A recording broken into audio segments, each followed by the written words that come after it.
だから家畜から。この手なら。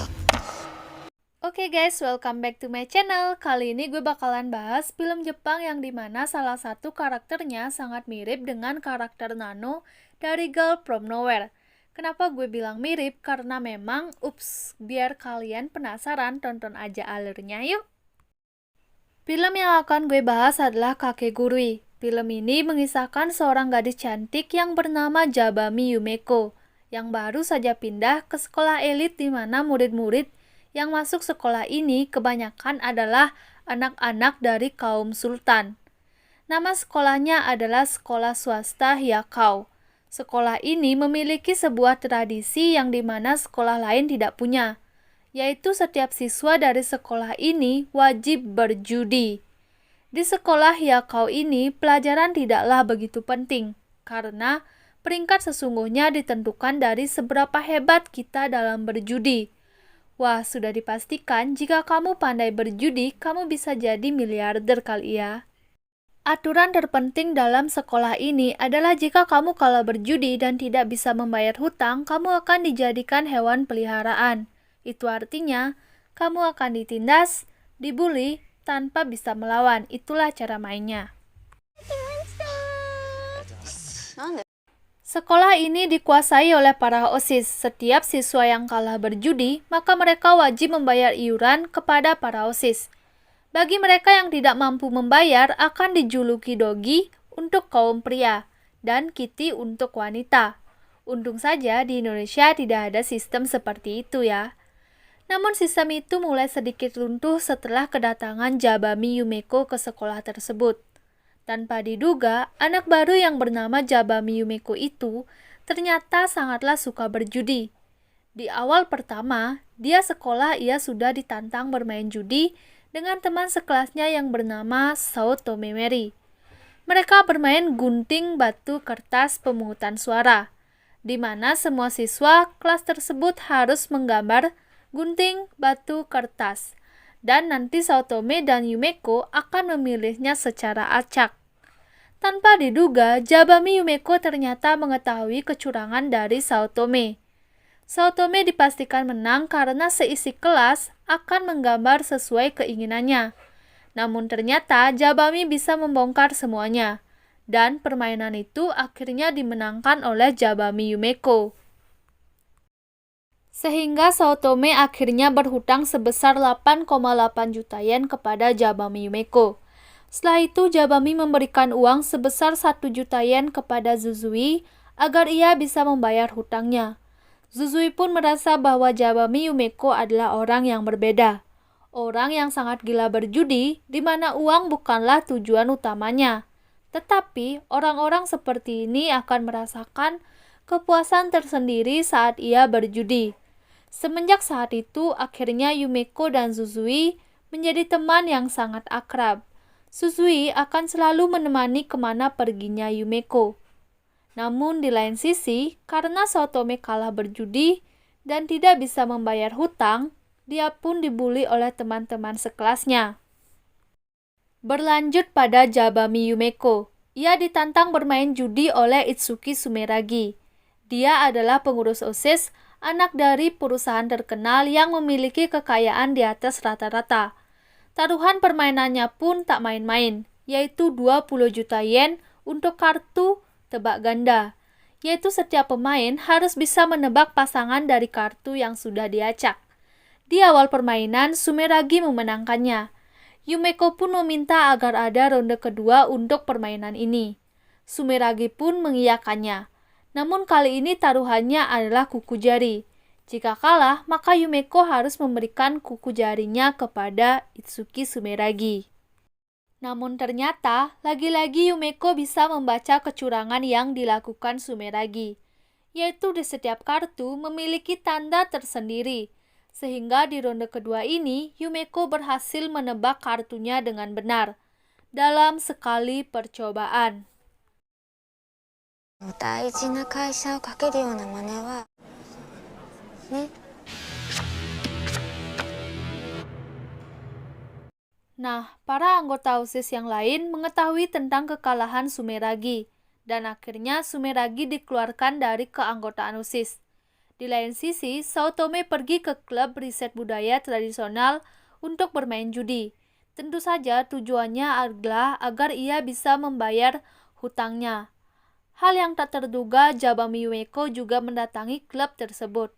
Ia sempat menonton perjudian Saotome dengan ketua klub budaya tersebut. Namun sayangnya, Saotome harus kalah dalam permainan itu, sehingga hutang Saotome malah semakin bertambah. Setelah itu, Jabami Yumeko menjadi pemain berikutnya. Nama permainannya adalah hidup atau mati. Jadi mereka harus menebak angka mana yang akan muncul dan menaruh taruhannya di angka itu. Jika berhasil, maka kamu bisa memenangkan permainannya. Namun siapa sangka, jika lagi-lagi Jabami bisa mengetahui kecurangan yang dilakukan ketua klub budaya tersebut. Namun di sela permainan itu, wakil ketua OSIS datang untuk melihat hasil dari permainannya. Dan siapa sangka, ini pertama kalinya Jabami Yumeko mengalami kekalahan. Akhirnya Jabami berhutang sebesar 310 juta yen. Jabami berpendapat, jika yang bisa melakukan kecurangan itu hanyalah ketua OSIS. Dan dari sana Jabami Yumeko sangat bersemangat untuk bisa melakukan perjudian resmi dengan ketua OSIS. Karena hanya orang yang gila judilah yang bisa melakukan kecurangan semenakjubkan itu. してくださいね。 Karena Jabami Yumeko tak bisa membayar hutang, ia pun menjadi kiti dan dibully oleh teman-temannya. Bahkan ada seorang siswa yang meminta Yumeko untuk membuka pakaiannya. Namun Zuzui buru-buru datang dan menyelamatkan Yumeko. Di waktu yang bersamaan, ada sebuah acara pelunasan hutang. Acara ini diselenggarakan oleh OSIS agar para siswa bisa membayar hutangnya dengan bermain judi. Singkat cerita, Jabami dan Saotome menjadi partner judi dalam acara pelunasan hutang ini. Saotome yang awalnya tidak menyukai Jabami akhirnya bisa menjadi teman karena permainan ini. Jadi dalam permainan ini, setiap siswa yang mendapat ranking 1 akan dilunasi hutangnya oleh OSIS. Sedangkan siswa yang mendapat ranking terakhir akan mengemban hutang dari si ranking 1. Singkat cerita, Saotome dan Jabami Yumeko melawan si tukang onar dan si gadis penakut. Awalnya si tukang onar itu selalu merendahkan Saotome dan Jabami. Namun berkat kecerdikan dari Jabami dan Saotome, mereka pun bisa mengecoh si tukang onar. Sehingga Saotome bisa mendapat ranking 1 dan si tukang onar mendapat ranking terakhir. Sehingga berarti Saotome memenangkan permainan dan kali ini ia bisa terbebas dari hutang. Saotome memenangkan uang sebesar 260 juta yen dan ia sudah melunasi hutangnya sebesar 10 juta yen. Itu berarti sisa uangnya yaitu 250 juta yen. Dan Saotome berbaik hati memberikan uang itu kepada Jabami. Meski ia tahu Jabami Yumeko tak berniat untuk membayar hutangnya. Itu karena Jabami Yumeko bukan orang yang gila uang, ia hanyalah orang yang gila judi. Dan tujuannya tidak membayar hutang adalah agar ia bisa melakukan pertandingan resmi dengan ketua OSIS. Di lain sisi, ada salah satu anggota OSIS yang bernama Kaede. Dia sangat ingin mengincar posisi ketua OSIS. Dia mulai mencari siasat agar bisa merebut posisi itu. Mengetahui rekan OSISnya yang bernama Ikisama sangat terobsesi dan sangat ingin bermain judi melawan Jabami, akhirnya Kaede meminta Ikisama untuk berjudi melawan Jabami. Ikisama tentu saja sangat senang dan ia meminta anak buahnya untuk membawa Jabami serta Zuzui ke markasnya.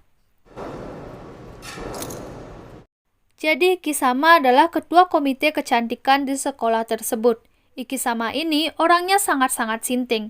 Ia bisa merasakan kepuasan hanya dengan menyakiti dirinya sendiri. Ya seperti gangguan jiwa lah ya. Singkat cerita, Jabami pun setuju untuk berjudi dengan Ikisama. Sifat tenang Jabami benar-benar harus kita tiru ya. Mereka pun bertanding judi di mana taruhannya sangat tidak masuk akal. Siapapun yang menang berhak menarik pelatuk pistol ke arah yang kalah sebanyak poin yang mereka kumpulkan.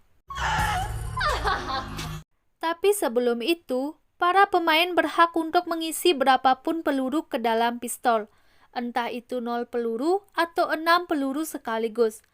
Nanti yang menang akan memilih pistol itu secara acak, lalu menarik pelatuknya ke arah yang kalah.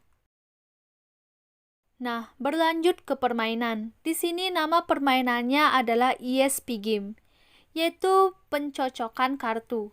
Kartu yang cocok dengan urutan yang bandar tentukan, maka dialah pemenangnya. Dalam permainan ini, Jabami menyadari trik curang dari Ikisama. Ia pun bisa menyadarinya dengan cepat karena Zuzui-lah yang menjadi bandarnya. Karena tak ingin ada yang terluka, maka Jabami berusaha membuat hasil dari perjudiannya seimbang. Misinya pun berhasil sehingga Jabami tak perlu mengotori tangannya dengan melukai Ikisama. Perjudian pun selesai. Jabami dan Zuzui kembali ke kelasnya dan bertemu dengan Saotome.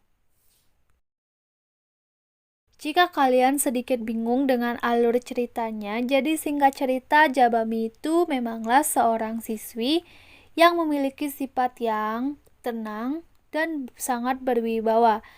Dia juga memiliki otak yang sangat cerdik. Setiap permainan judi, dia itu kayak bisa mengetahui trik-trik curang dari lawan mainnya. Nah, jadi itulah yang membuat film ini sedikit menarik untuk ditonton. Bukan sedikit ya, sangat menarik buat aku yang suka banget sama genre cewek yang mirip-mirip kayak Nano lah sifatnya. Yang tenang tapi agak barbar begitu ya. Pokoknya suka sekali, jadi kalian wajib nonton sama filmnya ini karena recommended banget. Thank you.